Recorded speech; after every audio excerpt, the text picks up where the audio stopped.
Hello everyone. कैसे हैं आप सभी। स्वागत है आप सबका हमारे यूट्यूब चैनल पर। और आप सभी कैसे हैं। आई होप कि आप सभी बहुत अच्छे होंगे, स्वस्थ होंगे। चलिए तो ज़्यादा टाइम वेस्ट नहीं करते हुए अपने टॉपिक की तरफ चलते हैं। तो आज हम पढ़ने वाले हैं हिंदी साहित्य का इतिहास। अगर आपने इस तरीके से पढ़ा तो आप कभी ना भूलोगे और 100% श्योर कि एग्ज़ाम में सक्सेस ज़रूर मिलेगी। I am sure. अपने नोट्स बनाइए और इनको रिवाइज़ करिए, आप 100% सक्सेस होंगे, मैं गारंटी देती हूँ। ओके, तो चलिए टॉपिक की तरफ चलते हैं। जैसा कि आपको पता है कि जो हमारा हिंदी साहित्य का इतिहास है उसको 3 भागों में बांटा गया है, जैसे कि आदिकाल, भक्तिकाल, रीतिकाल और आधुनिक काल। इसको साहित्यकारों ने 3 भागों में बांटा है। क्वेश्चन आता है, सबसे पहले यहीं से क्वेश्चन बना के दे देते हैं हमें कि आदिकाल को और किस नाम से भी जाना जाता है। तो किस नाम से जाना जाता है? वीरगाथा काल, या वीरगाथा काल को किस नाम से जाना जाता है? तो ऑप्शन में कई सारे ऑप्शन दे देते हैं, आदिकाल, भक्तिकाल, रीतिकाल और आधुनिक काल। तो हमें बताना होता है कि वीरगाथा काल को आदिकाल भी कहते हैं। चलिए, दूसरा है भक्ति काल। भक्ति काल को हम किस दूसरे नाम से जानते हैं? स्वर्ण काल या पूर्व मध्य काल के नाम से भी हम जानते हैं। अब अगला है रीतिकाल। रीतिकाल को हम उत्तर मध्य काल भी कहते हैं। ठीक है, क्वेश्चन इस टाइप से भी आ जाता है कि रीतिकाल का दूसरा नाम क्या है। तो क्या होता है, अगर हमें पता होगी तो हम तुरंत दे देंगे आंसर कि उत्तर मध्यकाल कहते हैं। अगला है 4th नंबर पे आधुनिक काल। आधुनिक काल को हम गध्यकाल भी कहते हैं। ये जो है ये बहुत इम्पोर्टेंट है, मोस्टली पूछ लिया ही जाता है। ठीक है, तो आप सभी ये याद जरूर कर ले। और एक क्वेश्चन इस टाइप से भी आता है कि आदिकाल का जो समय है कब से कब तक है। ये ऑप्शन दे देंगे हमें, इनमें से कोई सा भी उठा के दे देंगे, या एक सही दे देंगे, कोई सा भी बना के वो अपनी तरफ से दे देंगे। तो हमारा आदिकाल का टाइम क्या है? 1050 से 1375। भक्ति काल का भी पूछ सकते हैं कि भक्ति काल का समय बताइए। तो भक्ति काल का समय क्या है? 1375 से लेकर के 1700 ईस्वी तक। ठीक है, तो रीतिकाल का टाइम क्या है? 1700 से लेकर के 1900। आधुनिक मध्यकाल यानी कि 1900 से लेकर के अब तक, यानी कि अब तक जो समय चल रहा है वो हमारा आधुनिक काल में आता है। ठीक है, आई होप कि आपको अच्छे से समझ में आ रहा होगा। यहाँ तक जो अभी तक मैंने बताया है ना, वो बहुत इम्पोर्टेंट है, ज़रूर याद कर लेना। ठीक है, चलो तो सबसे पहले हम लेते हैं आदिकाल को।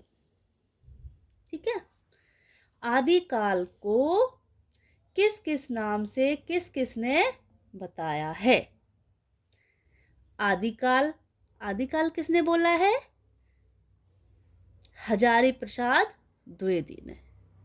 ठीक है, आदिकाल हजारी प्रसाद द्विवेदी ने। वीरगाथा काल किसने बोला है? शुक्ल जी ने।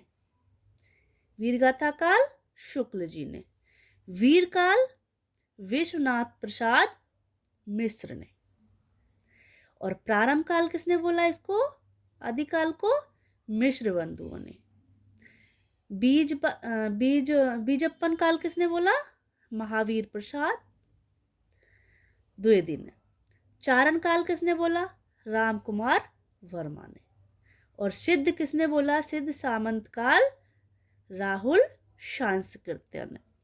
इसकी भी हमारे पास ट्रिक है, बहुत छोटी सी ट्रिक है, जिनसे हम इनको इजीली याद रख सकते हैं और हमेशा के लिए याद रख सकते हैं। अगर आपको वो ट्रिक चाहिए सिर्फ एक लाइन में और आप हमेशा उसको अपने माइंड में रखना चाहते हैं तो चैनल्स को सब्सक्राइब कर देना, बेल आइकन दबा देना, वीडियो को लाइक ज़रूर कर देना, कमेंट करना एंड शेयर ज़रूर ज़्यादा से ज़्यादा करना, ठीक है। ओके, और मुझे कमेंट करके बताइएगा कि हमें मैम इसकी शॉर्ट ट्रिक दीजिए, बिल्कुल छोटी सी है, आपको हमेशा याद रहेगी। चलिए तो हम भक्ति काल को देख लेते हैं। भक्ति काल को हम 1775 से लेकर के 1700 ईस्वी तक देखते हैं। ओके, इसको हम भक्ति काल को 2 भागों में डिवाइड करते हैं, निर्गुण काल, निर्गुण और शगुन, यानी कि निर्गुण धारा और शगुन धारा, ये 2 धाराएं होती हैं।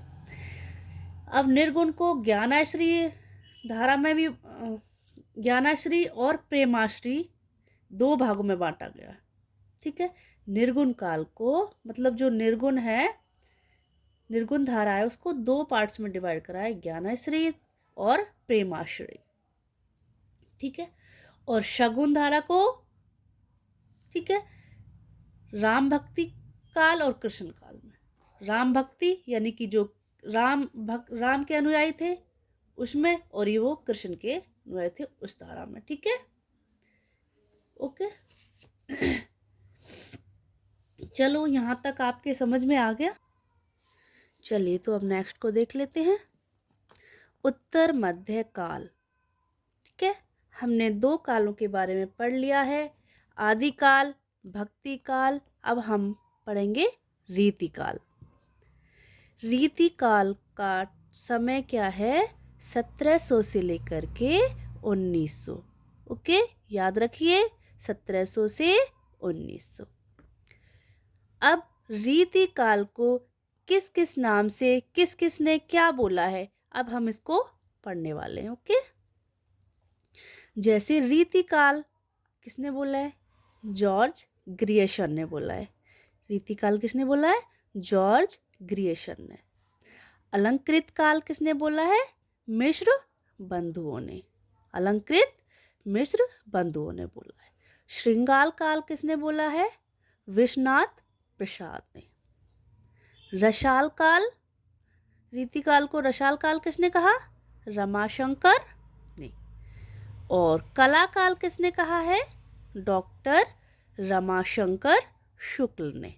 ओके, ये रीति काल को अलग अलग साहित्यकारों ने अलग अलग नाम दिए हैं, ठीक है जी। अब देखिए आधुनिक काल। आधुनिक काल का समय क्या है, 1900 से लेकर के अब तक जो समय चल रहा है उसे क्या कहते हैं हम, आधुनिक काल। इसको भारतेंदु युग, छायावादी युग, प्रगतिवादी युग, प्रयोगवादी युग, इन 4 भागों में बांटा गया है। अब जो हमारा रीति काल है उसको रामचंद्र शुक्ल के अनुसार 3 भागों में बांटा गया है। रीति काल को भी देखिए 3 भागों में बांटा गया है, रीतिबद्ध, रीति मुक्त और रीति सिद्ध। ये 3 भागों में रामचंद्र शुक्ल जी ने इनको बांटा है। ये बहुत इंपॉर्टेंट क्वेश्चन है, जरूर याद कर लीजिएगा, ठीक है। रीति काल रामचंद्र शुक्ल के अनुसार रीति काल को 3 भागों में बांटा। ये क्वेश्चन आ जाता है कई बार कि रीति काल को 3 भागों में किसके अनुसार बांटा गया है, ठीक है। तो किसके अनुसार, रामचंद्र शुक्ल जी के अनुसार। तो कौन कौन से वो 3 भाग, रीतिबद्ध, रीति मुक्त और रीति सिद्ध, ठीक है। रीति मुक्त नहीं, रीतिबद्ध, रीति मुक्त और रीति सिद्ध। अब रीतिबद्ध क्या है, रीतिबद्ध वो होता है जिन्होंने लक्षण और लक्ष्य ग्रंथ वाली दोनों पद्धति से जो ग्रंथ लिखे हैं वो क्या है, वो क्या है हमारे रीति, ठीक है, समझ में आ गया। जिन्होंने जो ग्रंथ लिखे हैं वो क्या है, लक्षण और लक्ष्य ग्रंथ दोनों पद्धति से लिखे हैं, जिनमें आता है केशव जी का नाम, ठीक है। ठीक है, अगर एक क्वेश्चन इस तरीके से भी पूछ लिया जाता है कि केशव जी किस किस रीति के वो लेखक थे या साहित्यकार जो भी है वो थे, तो किसके थे? रीतिबद्ध के। किस धारा के थे? रीतिबद्ध धारा के थे। ठीक है, वो रीतिबद्ध धारा के कवि थे। अब है रीति मुक्त। रीति मुक्त का अर्थ है कि रीति को कोई महत्व ना दे करके कोई अलग ही प्रकृति संचालित करना, यानी कि वो रीतिबद्ध मतलब जो रीतियाँ बनाई हुई थी उनको ना मान करके अपनी अलग एक प्रकृति से अपनी रचनाएं करना। इसमें किस किस का नाम आता है? रसखान, घनानंद। ये दोनों कैसे कवि थे? रीति मुक्त कवि थे। इसमें से क्वेश्चन पूछ लिया जाता है कि बताइए घनानंद किस रीति के कवि थे? रीतिबद्ध के थे, रीति मुक्त के थे या रीति सिद्ध के थे? तो वो किसके थे? रीति मुक्त के थे। ठीक है, चलिए तो नेक्स्ट करते हैं। अगर आपको इन सब की शॉर्ट ट्रिक्स चाहिए तो मुझे कमेंट ज़रूर करिएगा। ठीक है, कि मैम हमें इनकी शॉर्ट ट्रिक बताइए, याद करने की बहुत ज़्यादा है। तो बिल्कुल मैं छोटी ट्रिक है मेरे पास में, वो मैं तभी आपको बताऊंगी जब आप मुझे बोलेंगे कि आप दीजिए शॉर्ट ट्रिक, दीजिए हमें, तो मैं आपको ज़रूर दूंगी।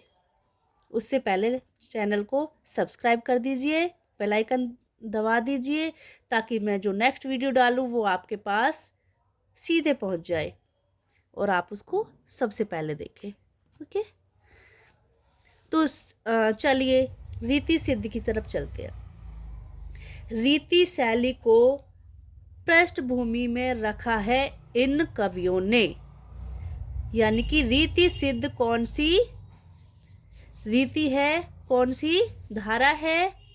तो ये रीति सिद्ध में जो कवि आते हैं हमारे बिहारी जी और कृष्ण कवि आते हैं। कौन से आते हैं? हमारे बिहारी जी और कृष्ण कवि। इन्होंने जो अपनी कविताएं लिखी हैं वो रीति शैली को पृष्ठभूमि में बनाकर रखा है, यानी उनको अपनी पृष्ठभूमि बनाकर रखा है किसने? बिहारी जी और कृष्ण ने। ओके, चलिए तो एक बार जल्दी से इनको दोबारा से रिवाइज कर लेते हैं। जो हमारा हिंदी साहित्य का काल है वो 4 भागों में बांटा गया है: आदिकाल, भक्ति काल, रीति काल, आधुनिक काल। यानी कि इनको 4 भागों में बांटा गया है और इनको भी अलग अलग साहित्यकारों ने अलग अलग नाम दिया है। इसको हम आदिकाल को वीरगाथा काल भी कहते हैं। किसने बोला है वीरगाथा काल? शुक्ल जी ने। बहुत इम्पोर्टेंट है। भक्ति काल को हम स्वर्ण काल भी कहते हैं और इसे पूर्व मध्य काल भी कहते हैं। ओके, इसका समय है 1775 से 1700। अगला है रीति काल, जिसका नाम है उत्तर मध्य काल, 1700 से 1900 तक।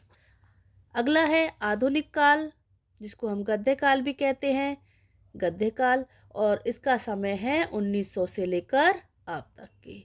आई होप कि आपको ये सब बहुत अच्छे से समझ में आ गया होगा।